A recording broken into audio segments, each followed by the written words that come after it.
Well, here is a video by my friend the Eradicator talking about UbiSoft and the drama and everything that's happening there. I see him talking in chat about it right now. I really wanted to get this out there for the masses and get people's eyes on this for those not aware of what the situation was happening.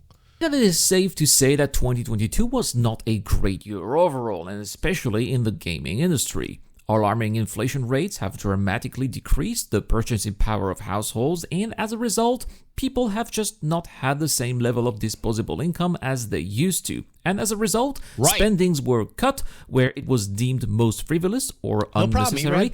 And as it is understandably very often the case, video gaming paid a high price. And while, of course, not every game company were affected by this situation, either because of the demographics they are targeting or because of some much anticipated releases, other companies have greatly suffered, and one in particular, that is UbiSoft. So, what happened? And before he talks about Ubisoft, let me just tell you how extraordinary it is that Cloud Imperium's breaking revenue right now in this environment. Another very healthy thing to see is a company breaking records in a bear market. You will not hear anybody say these things. Maybe Erad would. I think the Eradicator would. But there are not a lot of other content creators even talking about this right now. You're in a bear market. It is going to get worse, right? I think inflation will eventually turn into deflation. I think there's going to be a huge amount of job losses. I think unemployment's going to go through the roof, by the way. You're already seeing all the news. You're already seeing Amazon layoffs. DoorDash is having cutbacks. Amazon and who else is Apple, Microsoft. There's a whole bunch of people now in the tech industry that are cutting down. They're trimming off all the fat. They've for the past 10 or 15 years, everybody was pushing money into tech, and now it's time for them to pare back. It's natural cycles, everybody. It's natural cycles that happen. It's what happens in times like these where money is more, is everywhere, and now it's being cut back, and now the Fed is raising the fund rate. It's getting more expensive. It's getting harder to live. Inflation's really difficult. But I think what's going to happen with all these job cuts and everything that's happening with unemployment is you're going to start seeing the numbers. They're not being reported yet. Nobody's seeing it. Government data is backwards looking. It's backwards looking for about a month or so. But I think what's going to eventually happen is you're going to see unemployment start spiking up. And then, hopefully we can get ourselves like a soft landing. I think it'll be a hard landing, and we're going to have ourselves a real big recession. And, here's what I got to say about this. Exactly what Erad's talking about. People have less money to spend now. And things are very expensive. But it'll spiral the other way. It's going to go deflationary. Things are going to get cheaper, and people are going to lose their jobs. So that's kind of how the economy is dealing with what's happening with all these economic decisions by Jerome Powell. I don't know, man. I feel like I'm on a roller coaster going up and down and up and down. The guy's like, I don't feel like he's making the right decisions. That's just my judgment. But Star Citizen killing it right now in a bear market. Cloud Imperium raking in dough, breaking revenues in a bear market. You never hear content creators talking about that. Happened to Ubisoft in 2022, Let's hear and what why happened was with Ubisoft. 2022 so difficult for them? Well, that is what we are going to talk about in today's video.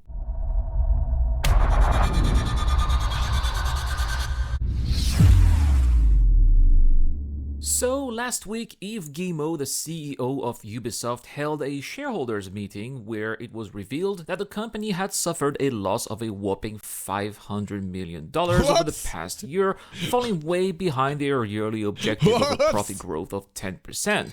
And while this was by no means a surprise, after all, investors had been abandoning ship en masse, effectively making the share price of the company collapse, it still raises the following question. Why? What happened last year that made Ubisoft's situation so dire? Tell me, Erad. So much so that the CEO himself urged his employees to work harder to help making the company profitable again? Well, I think the answer lies in 4 main points. Poor releases, an aging and unattractive roster, major delays, and several major titles in production far from being revealed. Yes. First, let's talk Yes, about I poor agree. releases. Yep. Believe it or not, 2022's biggest prospect for Ubisoft for that year was actually a game made mostly for children, Mario plus Rabbids Sparks of Hope. Now, normally, a game like that would be a That was major good, AWT. milestone for any publisher, but sales were reported to have been disappointing. And this is mainly due What's to up, what Limitless? I explained in the introduction. Disposable income is not what it used to be anymore. And given the length of the development cycle of a game, even for a company like Ubisoft, one could assume that it was planned and funded before the pandemic had even started, and this could explain why it was hoped to become a major hit. Good to see you, Unfortunately, Limitless. children don't usually buy games with their own money, and so Mario plus Rabbids Sparks of Hopes ended up being on the family. Listen, you know, the crazy thing is, kids will eventually be able to buy their own games with like crypto variants of in-game currencies when games become more play to own, right? And they become more Web3 oriented. Kids actually are going to be able to buy their own games. I mean, that's the crazy part about the future of gaming is they're going to find some way where these kids are going to be able to buy their own games, man. It's crazy. Family's list of low priorities. Low sales adding to the pricey licensing fees for Mario from Nintendo, and you can easily imagine how much money Ubisoft lost over the title. The other catastrophe in look at 2022 for Look at Ubisoft E-Rad was jamming out. Rocksmith Plus. Now, for those who don't awesome, know, buddy. Rocksmith is a musical game that lets you use a real instrument when you play music. It's really cool, That's and cool. I featured it a few times on the channel. You'll find the links in the description down below. That's cool, E-Red. Rocksmith released two games, Rocksmith and Rocksmith 2014, which they That's remastered 2 years later I'm gonna in check that out. 2016. After that, the title lived on thanks to its countless DLCs that Ubisoft was charging for extra music. And while it did end up costing quite a bit to build a collection of awesome tracks, it was possible to buy titles from pretty much any of your favorite bands, and many of us were having an absolute blast. However, instead of renewing the experience with a third game and what'd an they do? updated roster of tracks, Ubisoft decided to develop a more inclusive version of Rocksmith called Rocksmith Plus, which you can only acquire if you pay for a monthly subscription.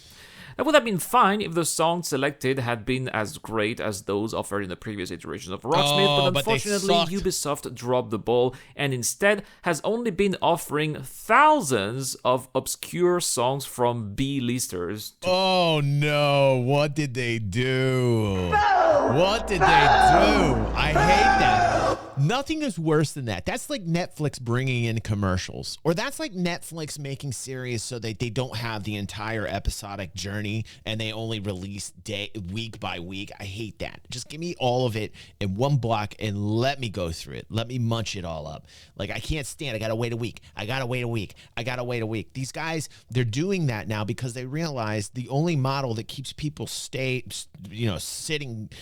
down in their seats and paying the monthly subscription is by rationing it out week after week. That's corporate capitalism at its most wicked and greedy, but that's why they're doing it. And Netflix still will give you all that goodness in one wonderful title, and you usually can watch all of it. But now I notice Netflix is copying what Disney and Amazon are doing, and Netflix is starting to do the whole weekly thing, and it makes me upset.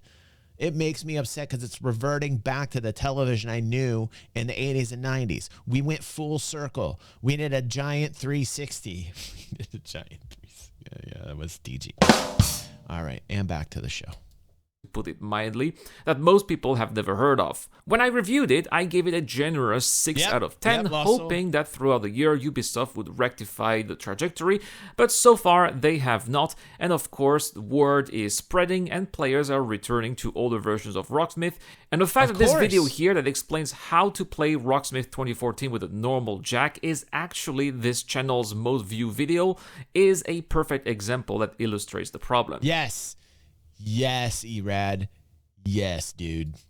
The other problem that Ubisoft is facing is that the company's roster is aging, and dare I say, is also quite unattractive, which definitely has an impact on global sales as well. Yes. For example, who remembers Far Cry 6? Well, maybe you do because it was released in 2021, but you probably didn't think of it before I mentioned it. And let's have a look at Twitch or Steam here and see who watches and plays it. The last good Far Cry was Far Cry 3. Come at me. Meet me outside, yo. If you disagree with me, you don't know gaming. The last good Far Cry was Far Cry 3. That's it. That's all I have to say about that. How about racing games? Well, they got The Crew 2, which came out in 2018, so a couple of years ago. Best in the world. Nobody plays that anymore. And that's perhaps because it's not a very good game Good either, to see you. with Thanks for graphics stopping that were in, bro. outdated at launch and a mediocre driving experience. I was myself not very convinced when I tried it for free, as I found the experience quite boring due to how poorly it was delivered.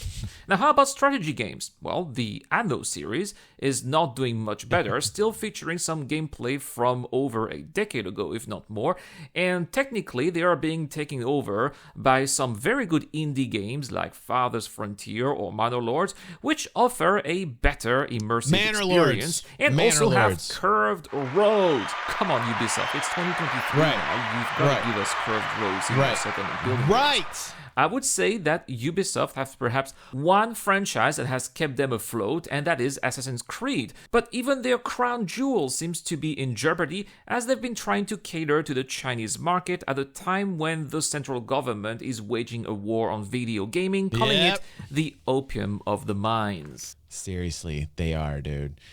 This is the scary thing about authoritarian dictatorships, man. You know, like it's so... To us, we can see this, and it's so clear to us that this is dystopian, that this is crazy 1984 Orwellian shit here, right? Like when we see this, we go, whoa, God. I mean, there's some of us here in the States, I think, you know, still that look at this and go, oh my God, I don't want to be in that society, right? But more and more kids don't know the difference.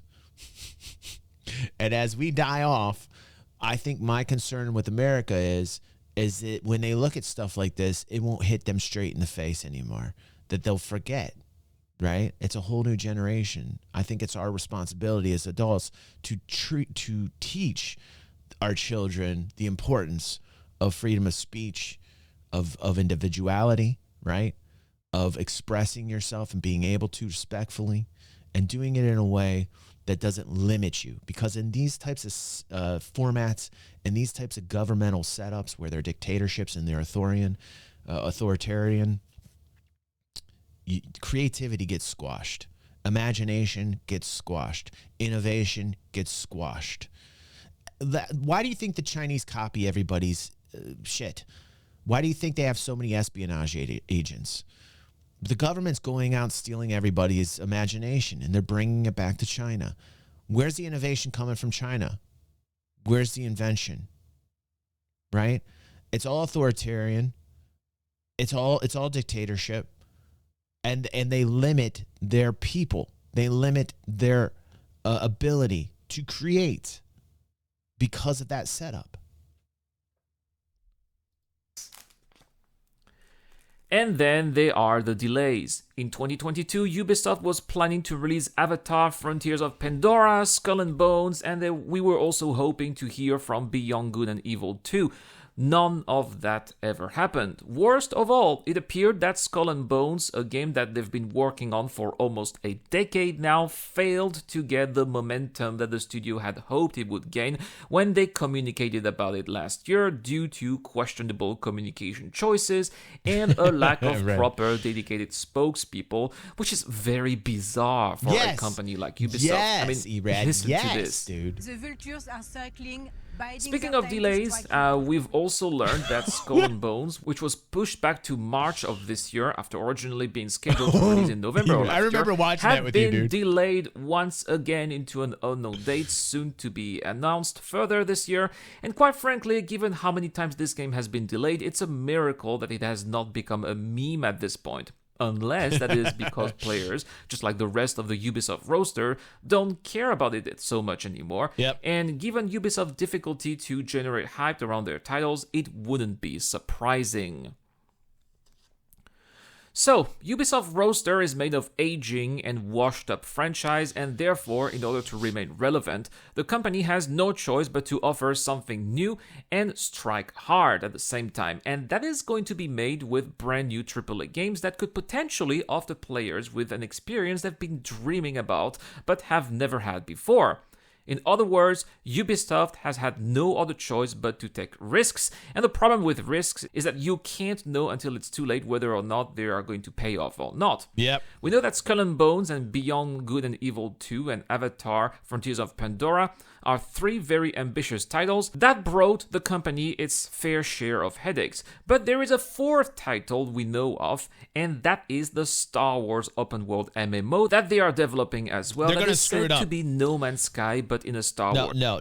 Ubisoft's going to screw this right up. I'm telling you right now, they're going to screw it up. Erad, are you with me on this? I feel like they're going to screw this up royally. I feel like they're just going to trip over their own freely feet on explore this. between worlds, and anyone who follows the development of these kind of games know how hard they are to make, and there is no doubt that Ubisoft will spend a lot of money developing I hope, this one I hope they can pull it off, dude. So there we have it, guys. The reasons why Ubisoft have had a horrible, dreadful year 2022, an annus horribilis, which was a mix of poor sales, poor communication, delays, and an ever-growing roster of major That's titles. cool, that but like, clearly... listen. I understand that, Erad, and that's cool. And on that angle, I get you. But like, their execution has been so sloppy and poor. Like you said in your video, dude, their execution has been horrible, and that's being nice, dude. They have literally tripped and fallen off a cliff. For all the reasons you state, dude. For all the reasons you state. It takes more time to develop than expected. All of these factors therefore resulted in a historic loss, which in the face of a historically low share price had the CEO of the company urge his staff to work harder. On a quick glance, this situation seems dire, but financial analysts deem the share a bargain and recommend buying. Will 2023 prove them right? Well, subscribe to the channel to find out, because we will for sure keep you informed. All their titles are like an afterthought. For this video, afterthought. Guys. Thank you so much for watching. As always, thank you. Go to my friend's Erad's channel. Go subscribe to him. Awesome to see his second channel growing as well. This is his second channel, The Eradicators. If you're live, please go over there. Help our buddy out. This is what we do on the channel. We help those out that need the help. I'm going to like that video. Why am I not subscribed? This is the third time I've done this. It's crazy. I know you did. I know you saw me do that before too, Erad, because I said that the last time. You know what I mean? Like I said that the last same time I pushed the goddamn subscribe button. Anyway, this is why YouTube is failing. These big platforms, they don't care, dude. They don't care about you. They just, you know, things don't even work. I get people that say they don't even get notifications from my channel, man. It's crazy. You got to stay here. You got to stay present. You got to stay live. You got to help out this channel. Thank you very much, everybody, for being here live. Let's get back to the show.